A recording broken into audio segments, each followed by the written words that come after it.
एक बार देवराज इंद्र किसानों से नाराज़ हो गए और घोषणा कर दी कि 12 वर्षों तक अब बारिश नहीं होगी, आप फसलों को नहीं उगा पाएंगे।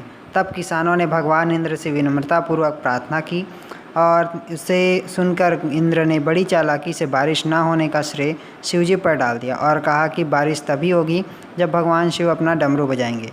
लेकिन इंद्रदेव भगवान शिव के साथ पहले ही गुप्त रूप से चर्चा कर चुके थे और उनसे किसानों से सहमत ना होने के लिए भी अनुरोध कर चुके थे।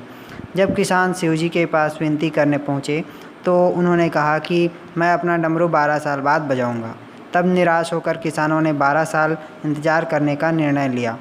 लेकिन उनमें से एक किसान वापस लौटकर नियमित रूप से अपना काम कर रहा था, खेतों को जोत रहा था और बीजों को बो रहा था। इसे देखकर अन्य किसानों ने उसका मजाक उड़ाना शुरू कर दिया। कुछ ने पूछा भी कि आप अपना समय और ऊर्जा क्यों बर्बाद कर रहे हो।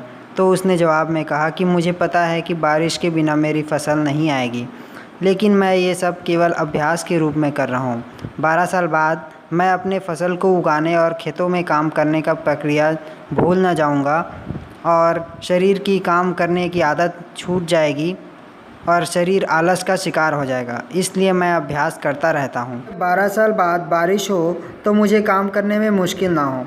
जब ये उस किसान की बात पार्वती जी को पता चली तो उन्होंने भी चिंतित होकर शिवजी से कहा कि आप भी 12 साल बाद डमरू बजाना भूल सकते हैं।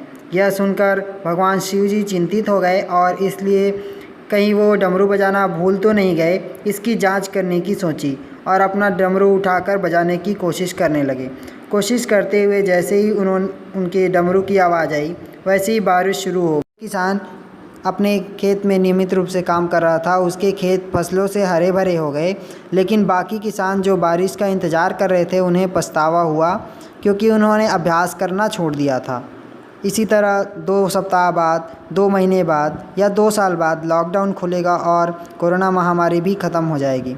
इसे देखते रहने से या महामारी को ख़त्म होने का इंतज़ार करने रहने से आप जिस कक्षा में हैं, जिस अगली कक्षा में जाने वाले हैं, उसका अध्ययन करें। पुस्तकों का अध्ययन करते रहिए और अपने कौशल को तेज़ करते रहिए।